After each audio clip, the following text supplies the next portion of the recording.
जय हिंद दोस्तों।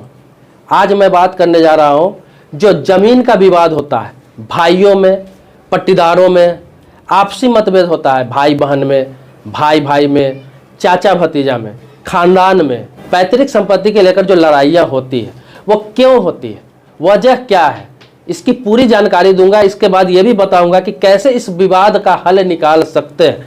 किसी प्रकार का आपका पैतृक संपत्ति है, बाप दादा परदादा किसी के नाम से संपत्ति रहा हो और उसमें बंटवारा में दिक्कत आ रही है, कुछ लोग उसमें का बाहर रह रहे हैं, बाहर रह के कमा रहे हैं, किसी दूसरे स्टेट में, किसी दूसरे डिस्ट्रिक्ट में या फिर विदेश में रह के काम कर रहे हैं, कुछ लोग गांव में रहते हैं, इस वजह से भी बंटवारा में दिक्कत आती है। तो ये बंटवारा आप कैसे करेंगे, क्या प्रक्रिया है और क्या आप करेंगे कि विवाद न हो, ये सारी बात मैं आपको बताऊंगा इसी वीडियो में। पूरे वीडियो में आप बने रहेंगे। नीचे में जो लाइक का बटन दिख रहा है उसे क्लिक करके आप लाइक कर दें। पहले तो मैं ये बता दूं कि जमीन का झगड़ा होता ही क्यों है, वजह क्या है। तो इसमें कई कारण है, सभी के अलग अलग कारण हो सकते हैं, इसलिए मैं पहले बता रहा हूं कि सभी के अलग अलग कारण हो सकते हैं, कारण एक नहीं होता है। पहला कारण मैं आपको बता दूं कि सबसे ज्यादा झगड़ा इसलिए होता है कि बंटवारा को लेकर होता है। जैसे होता क्या है कि कोई 2 भाई है, 3 भाई है, 4 भाई है, 5 भाई है या फिर भाई बहन है, जितने भी लोग हैं सभी हैं, लेकिन होता क्या है कि उसमें से कुछ लोग, 1 लोग हो, 2 लोग हो, 3 लोग हो, जो भी है वो बाहर रह के काम करते हैं, अदर स्टेट में रह के काम करते हैं, दूसरे जगह कमाते हैं। वो साल में 1 बार आते हैं, 2 साल में 1 बार आते हैं, कभी अकेला भी रहते हैं, कभी फैमिली के साथ भी रहते हैं। उन्हें गांव के जमीन से ज़्यादा मतलब नहीं रहता है। वो जो घर बना हुआ है पूर्वजों का उसी में रहते हैं। कभी आए 2-4 दिन, 10 दिन, 1 महीना, 2 महीना रहे, जो भी कार्यक्रम वगैरह है उसको निपटा के फिर वापस चले जाते हैं काम के चक्कर में। अब होता क्या है कि उस जमीन पर, उस जगह पर जो शुरू से है, जो कहीं गए नहीं, जो गांव में ही रहते हैं, समाज में ही रहते हैं, वहां पे रहते हैं, उन्हें तो भाई अच्छा घर चाहिए, उन्हें तो घर बनाना होता है या फिर अपने बच्चों के लिए घर बनाना होता है, बच्चों की शादी करना है तो उसके लिए घर बनाना होता है, तो उन्हें तो घर बनाना होता है। तो इसके लिए तो उन्हें जमीन बांट कर चाहिए ही चाहिए।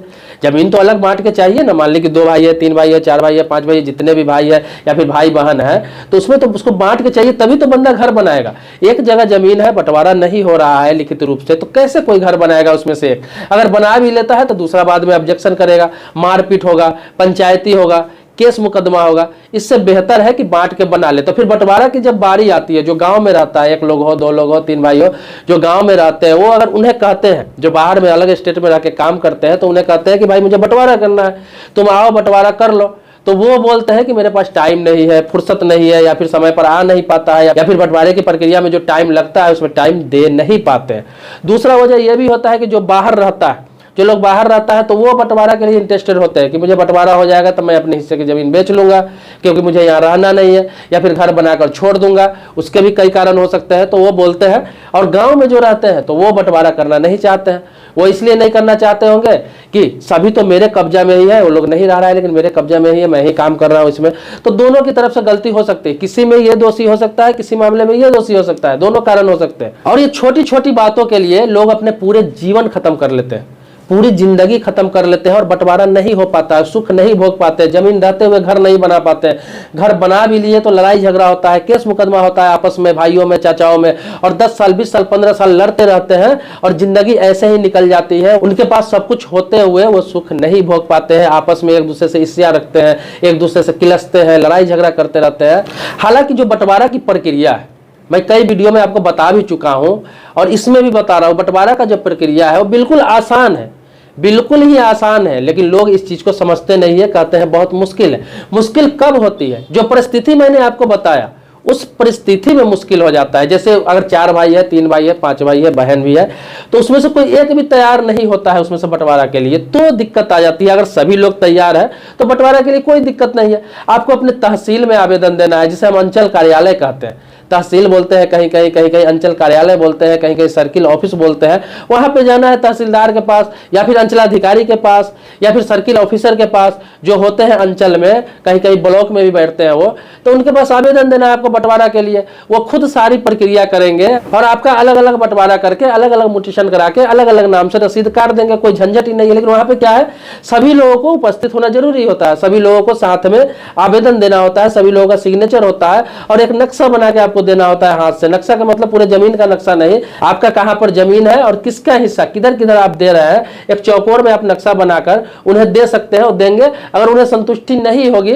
तो हो सकता है कि कर्मचारी को आपके जमीन पर भेजे, कोई निचले पदाधिकारी को भी आपके जमीन पर भेजे और वहां जाकर नक्शा तैयार करके आपको बंटवारा करके अलग अलग चौहद्दी के साथ बंटवारा करके देते हैं और सबके नाम से अलग अलग रसीद भी कर जाता है मोटेशन होकर और सबके नाम से अलग अलग जमीन हो जाता है। उसके बाद अब बनाए नहीं बनाए बेचे उससे उसे कोई मतलब नहीं है और आप लोगों का भी कोई मतलब नहीं है, लड़ाई झगड़ा खत्म हो जाता है। लेकिन इसमें सभी लोगों को रहना जरूरी होता है तो आसान प्रक्रिया। इसके अलावा तहसीलदार के अलावा आप पटवारी के पास भी आवेदन दे सकते हैं, पटवारी से भी संपर्क कर सकते हैं, जिसे हम राजस्व कर्मचारी कहते हैं, कहीं कहीं पटवारी बोलते हैं, कहीं कहीं राजस्व कर्मचारी बोलते हैं। तो वहां भी आप जाएंगे तो सारा प्रक्रिया वो आपको समझा देगा जमीन देखकर और कुछ शुल्क लेकर वो भी आपको करा के दे सकता है, वो भी करा के दे देगा, रसीद काट के भी आपको दे देगा।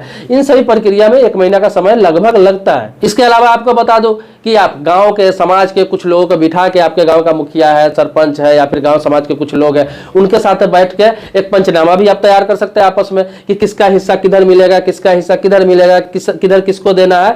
ये पंचनामा तैयार करके भी आप स्टाम्प पेपर पर और सरपंच से या फिर आपके गांव का मुखिया है, आपके गांव का प्रधान है, किसी से भी आप सर्टिफाइड करा सकते हैं। 2 4 5 गवाह बनाकर आप करा सकते हैं। उसके आधार पर भी आप जाकर मोटेशन करा सकते हैं या फिर तहसील में बंटवारा के लिए आवेदन दे सकते हैं। बहुत सारी प्रक्रिया है, बहुत आसान प्रक्रिया है, लेकिन लोगों ने खुद इसे मुश्किल बना दिया हुआ है। लोग इसे शान की लड़ाई समझ लेते हैं, आपस में भाई से चाचा से लड़ाई में शान की लड़ाई समझ लेते हैं, जबकि एक दूसरे के खून ही होते हैं, एक ही नस्ल से आए हुए होते हैं। लेकिन पता नहीं हमारे भारत में जमीन को लेकर इतने लोग परेशान रहते हैं कि लोगों को खून करने के लिए तैयार हो जाते हैं। आपको मैं एक सलाह देना चाहूंगा कि आप बाहर में रह के कहीं काम करते हैं, आपके पास अच्छा कारोबार है, आप लाखों में कमा रहे हैं, करोड़ों में कमा रहे हैं, जबकि गांव में जमीन आपका 2 लाख 4 लाख 5 लाख का है, आपके 2 भाई 3 भाई कोई रह रहे हैं। एक अच्छा सलाह देना चाहता हूं, आपकी मर्जी करे ना करे, अगर है मान लिया जाए वहां पर अगर गांव में जो भाई रह रहे हो थोड़ा कम ही हिस्सा आपको दे रहे हैं तो क्या दिक्कत है आपको, या फिर बंटवारा में थोड़ा इधर उधर ही हो जा रहा है तो क्या दिक्कत है, आप तो उससे बहुत स्ट्रांग है।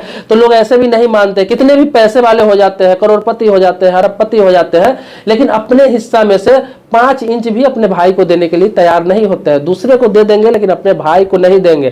कोर्ट में लड़ाई करेंगे, पार्टीशन शूट करेंगे, 10-10 साल 5-5 साल लड़ेंगे, लेकिन अपने भाई को 1 फीट 2 फीट 5 फीट या फिर 2 धुर 10 धुर जमीन नहीं दे सकते हैं। और यही कारण है कि इसी चीज में उलझ के एक भाई बहुत बड़ा पैसा वाला तो हो जाता है और पैसे के साथ पे बहुत कुछ करता रहता है, दूसरा भाई इसी में उलझ के और गरीब हो जाता है और परेशान हो जाता है। अगर सभी भाई की सहमति हो, सभी में आपस में प्यार रखे, मोहब्बत रखे, तो आपसी सहमति से पूर्वज की जमीन बंटवारा करना बहुत आसान होता है। पैतृक संपत्ति जो होता है परदादा के नाम से, दादा के नाम से, पिता के नाम से, मतलब आपसे लेकर आपके 4 पीढ़ी पीछे तक का संपत्ति जो होता है उसे पैतृक संपत्ति कहते हैं। वो संपत्ति भले सभी के नाम पर ट्रांसफर होकर आ रहा है, लेकिन उसमें सीधा सीधा उस परिवार में जो भी जन्म लेता है नया, उसका अधिकार हो जाता है, चाहे वो बेटा हो या बेटी हो। अब तो हिंदू उत्तराधिकार संशोधन अधिनियम 2005 के तहत लड़का हो या लड़की हो सबका बराबर अधिकार है, चाहे वो शादीशुदा हो या फिर कुंवारी हो, चाहे लड़का शादीशुदा हो या फिर कुंवारा हो, इससे कोई मतलब नहीं है, सबका बराबर का हिस्सेदारी होता है पैतृक संपत्ति में।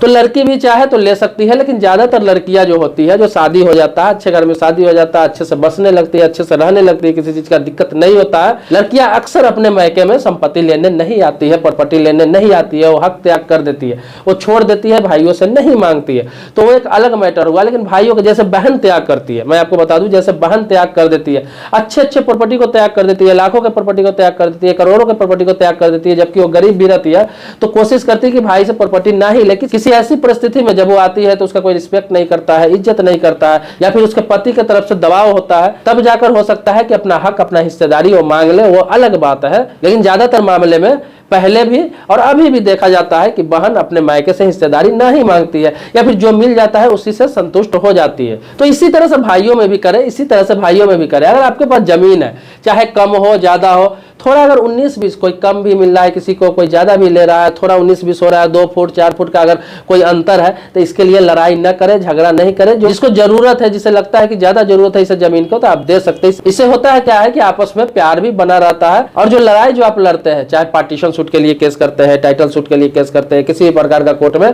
आप केस करते हैं, वो 10 साल 5 साल 20 साल लड़ते हैं, पता चलता है जितना का जमीन नहीं उससे ज्यादा आपका खर्च हो जाता है। अगर खर्च उतना न भी होता है तो आप जब उसका कैलकुलेट करेंगे और अपना बहुमूल्य समय अगर देखेंगे तो पता चलेगा जो 10 साल 15 साल बहुमूल्य समय जो आपने बर्बाद किया, पैसा बर्बाद किया, उस पैसों से कहीं बेहतर जगह पे जमीन आप ले सकते थे, बेहतर जिंदगी जी सकते थे और बेहतर डेवलपमेंट कर सकते थे और यहाँ जो मिलता है उस पर संतुष्ट आप हो सकते थे। तो मैं सभी के लिए बोलना चाहूंगा कि जो बाहर रहते हैं, बाहर रह के कमाते हैं, बाहर रह के कुछ करते हैं, 2 साल 4 साल 5 साल पर आते हैं घर पर, वो गांव समाज में रहते नहीं है अक्सर, लेकिन जो वहां पर रहता है गांव समाज में, जो रहता है वहां पर गांव में रहता है, समाज में रहता है, आपके घर का देखभाल करता है, वहीं पे उसका जीवन कट रहा है, रोजगार की कमी है, अगर वो थोड़ा सा जमीन आपसे ज्यादा ही ले रहा है तो क्या दिक्कत है? तो आपसी सहमति से बंटवारा कर ले, वहां पे थोड़ा थोड़ा जमीन के लिए आप टाइम ना लगाए, वक्त बर्बाद ना करें। ऐसे में क्या होता है, 2-3 पीढ़ी निकल जाता है, आप भी सुख नहीं कर पाते हैं, आपको भी कुछ फायदा नहीं होता। बाद में आपके बच्चे, आपके न रहने के बाद आपके बच्चे आपस में लड़ते हैं, एक दूसरे से लड़ते हैं, केस मुकदमा करते हैं और गांव समाज के लोग जो होते हैं, अगल बगल के लोग होते हैं, वो मजा लेते हैं, उन्हें मजा आता है। गांव में अक्सर देखते होंगे, गांव में भी कुछ बुद्धिजीवी टाइप के लोग होते हैं। गांव में बुद्धिजीवी किसे कहते हैं? अक्सर देखेंगे सलून में बैठे रहेंगे, चाय के दुकान में बैठे रहेंगे, चौक चौराहा जो है वहां पे बैठ के जुआ खेलते रहेंगे, टाइम पास करते रहेंगे। उनका बच्चा कहाँ जा रहा है, उनके घर का स्थिति क्या है, उसने खुद जीवन में कुछ अचीव किया या नहीं किया, उससे उसको कोई मतलब नहीं, पूरी जिंदगी ऐसे ही काट देता है। लेकिन अगर गांव में कोई लड़ रहा है, गांव में कोई भाई में लड़ रहा है, चाचा भतीजा में लड़ रहा है, केस मुकदमा हो रहा है, उसमें उसको मजा आता है, जाकर वहां पे रोटी सेकते हैं, एक पक्ष को पकड़ लेते हैं, उसका साथ देते हैं, कुछ पैसा भी कमाते हैं, उसे उकसाते हैं और बाद में खूब मजा लेते हैं। मतलब कि वो आपको ही नहीं, आपके नस्ल को बर्बाद करता रहता है। और आपको क्या लगता है? आपको यही लगता है कि मेरा शुभचिंतक है, फलाने ने मेरा साथ दिया है, मेरे साथ अच्छा कर रहा है, बताओ जो भी कहते हैं वो बेचारा मानता है, हर समय तैयार रहता है मेरे लिए। लेकिन सच्चाई यही होता है कि आपके एक भाई के लिए आपके भाई को दुश्मन बना रहा है, एक दूसरे के खिलाफ खड़ा कर देता है, एक दूसरे का दुश्मन बना देता है, आने वाला आपका नस्ल के लिए दुश्मनी पैदा कर देता है। और आप इस चीज को नहीं समझते हैं, इसलिए गांव समाज के जो भी लोग हैं संबंध अच्छा रखे, वो अलग प्रक्रिया है, लेकिन आप उसके बातों में नहीं आए। ये मत सोचे कि दूसरा मेरे लिए भला सोच रहा है, कभी भी भाई भाई के लिए अच्छा सकता है। आपकी जब बुरी स्थिति होगी, बुरा परिस्थिति में जाएंगे, कोई इमरजेंसी होगी, तो कभी भी आपका भाई ही खड़ा रहेगा। हाँ, 100 में हजारों में एक भाई ऐसा होता है जो आपसे नाराज रहता है, आपसे गुस्सा रहता है, आपके साथ खड़ा नहीं हो, उसके लिए आपका भी उसमें दोष होता है। कोई ना कोई ऐसी बात हो गई हुई रहती है जिसके लिए वो नाराज रहता है, आप मनाने का प्रयास नहीं करते। भाइयों में अच्छा मोहब्बत रखे, बंटवारा के लिए तो कभी लड़े ही मत, बंटवारा के लिए आपसी सहमति से बंटवारा करें। अगर थोड़ा कम ज्यादा भी हो रहा है तो कोई दिक्कत नहीं है, भले ही कानून है, भारत की कानून है कि बराबर का बंटवारा करना है सभी में, लेकिन इसका मतलब ये नहीं है कि हर जगह पे बराबर ही करना है। जैसे मान लिया जाए कि आप 5 भाई है, 3 भाई है, 4 भाई है, 2 भाई है, किसी के पास फैमिली बड़ा है, इनकम का साधन नहीं है, फैमिली बड़ा है, इनकम का साधन नहीं है, लेकिन दूसरा भाई है जिसका इनकम के साधन भी है, फैमिली भी कम है, तो उस परिस्थिति में हो सकता है कि भाई का आप मदद कर सकते हैं। इंसानियत यही कहता है, अपना भाई है, अपना खून है, तो उसको थोड़ा ज्यादा जमीन भी दे सकते हैं, कुछ पैसों से भी मदद कर सकते हैं, कारोबार खड़ा करने में भी मदद कर सकते हैं। लेकिन ऐसा होता नहीं है। किस परिस्थिति में नहीं होता है? होता क्या है कि सभी की शादी अलग अलग जगहों पर होती है और सभी की जो वाइफ आती है, बीवी आती है, सबका सोच अलग अलग होता है और ज्यादातर लोग औरतों का बात सुनने लगता है। मैं ये नहीं कहता कि औरतों का बात नहीं मानना चाहिए, मानना चाहिए, लेकिन अपने अंदर भी बुद्धि विवेक होना चाहिए कि वो मेरा भाई है और मैंने इससे शादी करके कहीं और से लाया है। मैं जिस भाई से लड़ाई कर रहा हूं, जिस भाई से बेईमानी करने के लिए चाह रहा हूं, जिस भाई को नहीं देना चाह रहा हूं, या जिस भाई को मैं अपना प्रॉपर्टी देना चाह रहा हूं और मेरे घर वाली रोक रही है, मेरी वाइफ रोक रही है, तो ये तो कुछ सालों पहले मेरे साथ आई है। किसी का भी शादी होता है तो 22 साल 23 साल 25 साल 30 साल की उम्र में शादी होता है, तो उतना दिन आपने अपने भाइयों के साथ गुजारा, अपने माँ के साथ गुजारा, अपने बाप के साथ गुजारा, अपने फैमिली के साथ गुजारा। लेकिन 22 साल बाद 25 साल बाद जिसे आप शादी करके लाते हैं और जो कहती है आप उसे मानने लगते हैं। जिस भाई के साथ आपने वक्त गुजारा, बचपन गुजारा, पूरी जवानी गुजारा, उसके लिए कुछ त्याग आप करते हैं, तो ये बहुत बड़ा बड़प्पन है। ऊपर वाला भी आपको देखता रहता है, ऊपर वाला भी आपको देखता रहता है, आपके लिए हमेशा अच्छा होगा। और भाई भाई में जिसका प्रेम है, मोहब्बत है, भाईचारा है, उसका जिंदगी आप देखेंगे, उसका जिंदगी देखेंगे इतना बेहतरीन होता है। आपको अलग से भी बेनिफिट होगा, कारोबार में भी बरकत होगा, घर में भी बरकत होगा, आपको चारों तरफ से अच्छा ही होगा। जिसके भाई में प्रेम रहता है, ये नहीं कि प्रेम रहने का मतलब ये नहीं कि पूरे लाइफ टाइम आप साथ में ही रह रहे हैं, अलग भी रहे तो प्रेम बनाए रखे, एक दूसरे के लिए जरूर सोचे थोड़ा ना थोड़ा। द्वारा। तो सरकार के द्वारा बंटवारा का बहुत ही आसान प्रक्रिया बनाया गया है। हर स्टेट में, किसी भी स्टेट से रहते हो तो बंटवारा के लिए बहुत ही आसान प्रक्रिया बनाया गया है। अंचल कार्यालय से हो, आपको तहसील से, सर्किल ऑफिस से, कहीं से भी करा सकते हैं। अपने पटवारी से भी संपर्क कर सकते हैं, राजस्व कर्मचारी से भी संपर्क कर सकते हैं, कहीं से भी आसान प्रक्रिया है। लेकिन जितना भी विवाद है, आप कोर्ट में जाकर देखिए, सिविल कोर्ट में जाकर आप जब देखेंगे, वहां पे जितना भी विवाद है, आपको पूरा रूम का रूम, हॉल का हॉल पूरा भरा रहता है फाइलों से। और कौन सा फाइल रहता है? ज्यादातर फाइल इसमें रहता है भाई भाई में आपस की लड़ाई, भाई बहन में आपस की लड़ाई, चाचा भतीजा में आपस की लड़ाई, पूर्वजों के प्रॉपर्टी में आपस की लड़ाई। ये लड़ाई की वजह से होता क्या है कि सभी लोग विनाश की ओर जा रहे होते हैं, बर्बादी की ओर जा रहे होते हैं और झूठ मूठ की मोच के लड़ाई लड़ते रहते हैं। दोनों का वकील अलग अलग रहता है, जाते हैं वहां पर, जाकर बोलते हैं कि भाई कुछ भी हो जाए, कितना भी पैसा खर्च हो जाए, चाहे मेरी पूरी जमीन क्यों न बिक जाए, लेकिन मैं झुकने वाला नहीं हूं। मुझे इस केस में डिक्री चाहिए, मुझे इस केस में अपने पक्ष में जजमेंट चाहिए। और क्या करता है वकील का भी काम है, केस लड़ता रहता है, लड़ता रहता है, उनका तो काम है, लड़ता रहता है। बाद में किसी के पक्ष में जजमेंट आए, लेकिन जब जजमेंट आता है उस समय तक पता होता है कि दोनों इतना पैसा खर्च कर चुके हैं जितना से एक अच्छा जिंदगी जी सकते थे, इतना समय बर्बाद कर चुके हैं जितना से बहुत ज्यादा पैसा कहीं और कमा सकते थे, और भाइयों में कंप्रोमाइज करके जो ही हो 19-20 करके बंटवारा कर सकते थे। मैं भी कोर्ट में प्रैक्टिस करता हूं, लेकिन मैं YouTube पर इसी मकसद से आया, मैं सोशल मीडिया पर इसी मकसद से आया। मेरे अक्सर वीडियो देखेंगे, ज्यादातर वीडियो देखेंगे, तो मैं लोगों को सही सलाह देता हूं। मैं चाहता हूं कि कोई भी भाई भाई की लड़ाई में कोर्ट ना पहुंचे, भाई भाई की लड़ाई में कोर्ट ना पहुंचे, भाई बहन की लड़ाई में कोर्ट ना पहुंचे, चाचा भतीजा की लड़ाई में कोर्ट ना पहुंचे। इससे सिर्फ विनाश होता है, आपका डेवलपमेंट रुक जाता है, आपका समय बर्बाद होता है, पैसा बर्बाद होता है। आप बहुत कुछ कर सकते हैं 5 साल 10 सालों में, जो नहीं कर पाते इसे में उलझ करके, और एक दूसरे के नीचे दिखाते रहते हैं, एक दूसरे के दुश्मन बने रहते हैं। लास्ट में रिजल्ट यही आता है कि जो होना होता है वही होता है, और आपके बच्चे भी एक दूसरे के बच्चों के दुश्मन हो जाते हैं। इसी मकसद से मैं सोशल मीडिया पर आया कि लोगों को आगाह करूं, लोगों को समझाऊं, लोगों को बताऊं कि ये सब गलत है, नहीं करना चाहिए। भाइयों में कंप्रोमाइज करना सीखिए, थोड़ा 19-20 ही है, थोड़ा कंप्रोमाइज करना सीखिए। भाइयों से भी थोड़ा हारना सीखिए। आप हारेंगे तो वो भी हारने का कोशिश करेगा, आप कंप्रोमाइज करेंगे वो भी कंप्रोमाइज करने का कोशिश करेगा। और रही लड़ाई की बात, तो चाहे आपका भाई हो, चाहे माँ हो, चाहे बाप ही क्यों ना हो, आप लड़ाई करना चाहेंगे तो किसी से भी कर सकते हैं, कोई नहीं रोक सकता है। बहुत सारे कारण है, आप लड़ाई कर सकते हैं और लोग करते भी हैं। जिंदगी में आप देखेंगे बहुत सारे काम ऐसे हैं, बहुत सारे साधन ऐसे हैं कि पैसा कमाना बहुत आसान है। लाइफ में पैसा कमाना बहुत आसान है। लोग कहते हैं कि भाई मेरे रोजगार का साधन नहीं है, मैं ये चीज में उलझ गया हूँ, बीमारी में उलझ गया हूँ, लड़ाई में उलझ गया हूँ, केस में उलझ गया हूँ।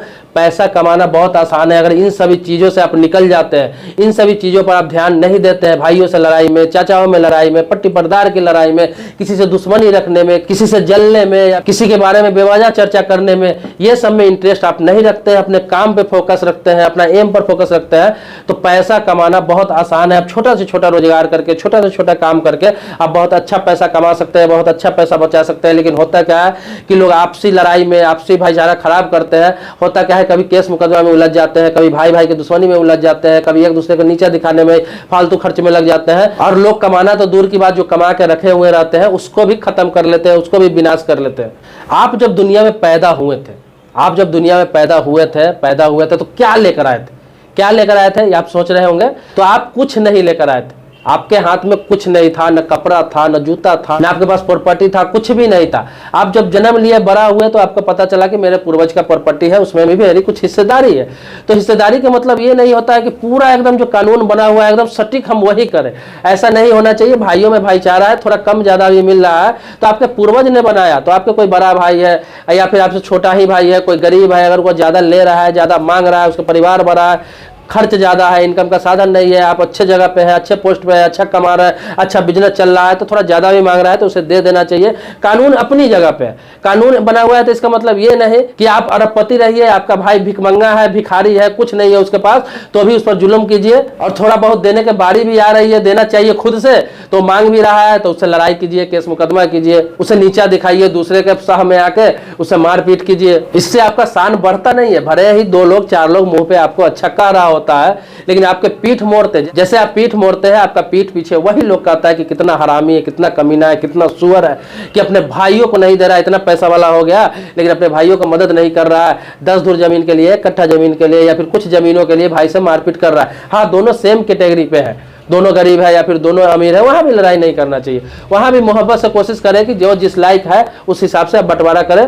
कानून तो इसलिए बनाया गया, कानून किस लिए बनाया गया? कानून इसलिए बनाया कि लोग डिसिप्लिन में रहे, कानून को माने, लड़ाई झगड़ा नहीं करे। लास्ट पोजीशन के लिए कानून बनाया गया, मतलब कि कोई नहीं मान रहा है तो लास्ट में तो ये मानेगा कि हाँ हमारी बराबर की हिस्सेदारी है, तो बराबर बराबर हम हिस्सा ले एक दूसरे से। तो इसलिए कानून बनाया गया। कानून इसलिए नहीं बनाया गया कि कोई गरीब है तो भी बराबर ले, अमीर है तो भी बराबर ले। कानून इसलिए बनाया गया कि यहाँ पे बैलेंस बना रहे। लेकिन आपके नियत में होना चाहिए, आपके सोच में होना चाहिए कि अगर मेरा भाई गरीब है, मेरा चाचा गरीब है, या फिर कोई ऐसा है जिसके पास किसी चीज का साधन नहीं है, फैमिली बड़ा है, मैं अच्छा हूँ, स्ट्रांग हूँ, तो चलो थोड़ा ज्यादा भी ले रहा है, क्या दिक्कत है, लड़ाई करने की क्या आवश्यकता है। या फिर जहां बंटवारा की बारी आती है तो वहां पे नखरा न करे, टाइम निकाल के जाए और साथ में आपसी सहमति से बंटवारा कर ले। नखरा न दिखाए कि मेरे पास टाइम नहीं है, मेरे पास फुर्सत नहीं है। बातें तो बहुत सारी है, बातें तो बहुत सारी है जो मैं अगले वीडियो में बताऊंगा। वीडियो बहुत लंबा होता जा रहा है, लोग बोर हो जाते हैं, इसलिए इसको खत्म करता हूं। अगर आप मेरे बातों से सहमत है, आप चाहते हैं कि इसी प्रकार से अच्छी अच्छी वीडियो बनाऊं, अच्छा अच्छा तर्क दूं, आपको अच्छी अच्छी बातें बताऊं, तो आप मेरे कमेंट बॉक्स में लिख सकते हैं। मैं बार बार कहता हूं कि कमेंट बॉक्स में आप लिखें। इससे क्या होता है, मैं जवाब अगर नहीं भी दे पाता हूं किसी कारण से, तो मैं उस टॉपिक पर वीडियो जरूर बनाता हूं, जिससे काफी लोगों को फायदा होता है, काफी लोगों को जानकारी होती है। मेरे चैनल पर नया है, पहली बार आया है, तो इस चैनल को सब्सक्राइब कर ले, बगल में बेल घंटी है उसको जरूर दबाएं, ताकि आपको सबसे पहले वीडियो मिले। और अगर पहले से सब्सक्राइबर है, पहले से मेरा वीडियो देखते हैं, आपको मिलता है, नोटिफिकेशन आता है, तो इसके लिए कोटि कोटि धन्यवाद देता हूं। तब तक के लिए जय हिंद दोस्तों, शुक्रिया दोस्तों, धन्यवाद दोस्तों।